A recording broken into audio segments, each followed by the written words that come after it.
एक Indian investor होने के नाते एक ऐसी कंपनी में इन्वेस्ट करना जो यूएस पे लार्जली डिपेंडेंट हो, will this be an opportunity और risk during these times of changing India US relations? Bengaluru based company जिसका 70% से ज्यादा रेवेन्यू सिर्फ यूएसए से आता है, वो आईपीओ लेकर आ रहा है on the 13th of January 2026। I'm Jeff Curtis और इस वीडियो में हम डिकोड करेंगे अमागी मीडिया लैब्स के आरएचपी को। हम समझेंगे इनके तीनों बिजनेस डिविजन्स, इनका लॉस से प्रॉफिट का टर्न अराउंड और क्या आपको इस आईपीओ में अप्लाई करना चाहिए या नहीं।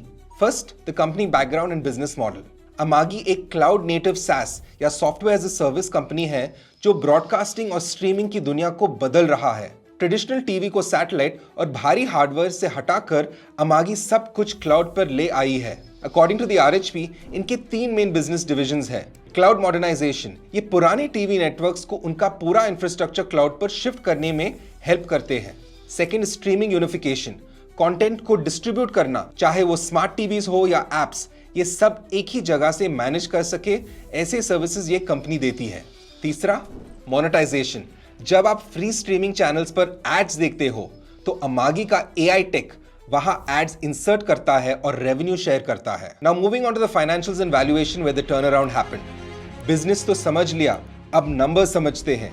इन the last 3 years, Amagi has shown a very positive growth. इनका रेवेन्यू फ्रॉम ऑपरेशंस FY23 के 680.6 करोड़ से बढ़कर FY25 में 1162.6 करोड़ हो गया, लगभग 30% का CAGR। सबसे बड़ा शॉक फैक्टर इनका टर्न अराउंड है। While the company was loss making until FY24, FY25 में पहली बार कंपनी EBITDA पॉजिटिव हुई, although adjusted basis पर, and H1 FY26 में कंपनी ने फाइनली 6.47 करोड़ का नेट प्रॉफिट रिपोर्ट किया है। द वैल्यूएशन, इस प्राइस पर कंपनी की वैल्यूएशन 7,810 करोड़ बनती है। ये प्रीमियम वैल्यूएशन है, पर इनका नेट रेवेन्यू रिटेंशन NRR 127% है, मतलब पुराने कस्टमर्स हर साल पहले से ज्यादा पैसा खर्च कर रही है। टर्न अराउंड तो काफी इंप्रेसिव है, पर हर हाई ग्रोथ टेक कंपनी की तरह यहाँ भी कुछ बड़े डेंजर्स और हिडन अपॉर्चुनिटीज छुपे हैं। Now let's see the opportunities first. Global leader, Amagi दुनिया की largest cloud native play out provider है। Second, US market boom, USA में कॉर्ड कटिंग बढ़ रहा है और अमागी वहां का किंग है। Now the risks, US dependency, इनका 70% रेवेन्यू सिर्फ अमेरिका से आता है।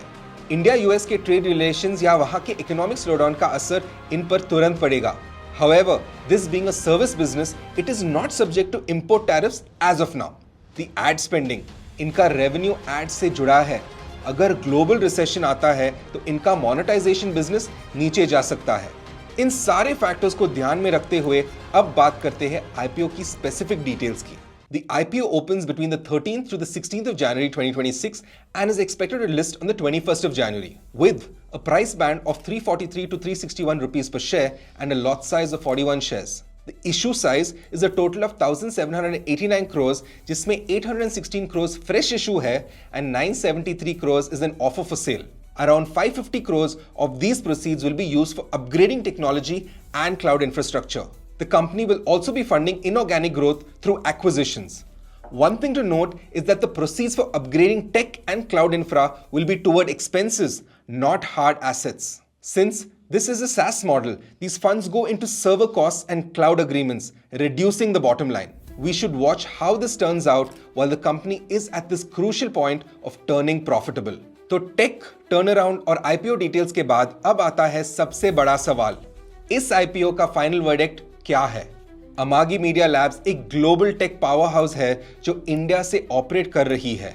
इनका लॉस से प्रॉफिट में आने का बहुत बड़ा पॉजिटिव साइन है, लेकिन हाई वैल्यूएशन और यूएस मार्केट डिपेंडेंसी पर आपको नजर रखनी होगी। Make sure to read the full RHP and do your own research. I am Jeff Curtis and what are your thoughts in this IPO? Let me know in the comments below. If you like IPO breakdowns based on fundamental analysis like this, stay tuned for more and follow FIRES. Investment in securities market are subject to market risk. Read all the related documents carefully before investing.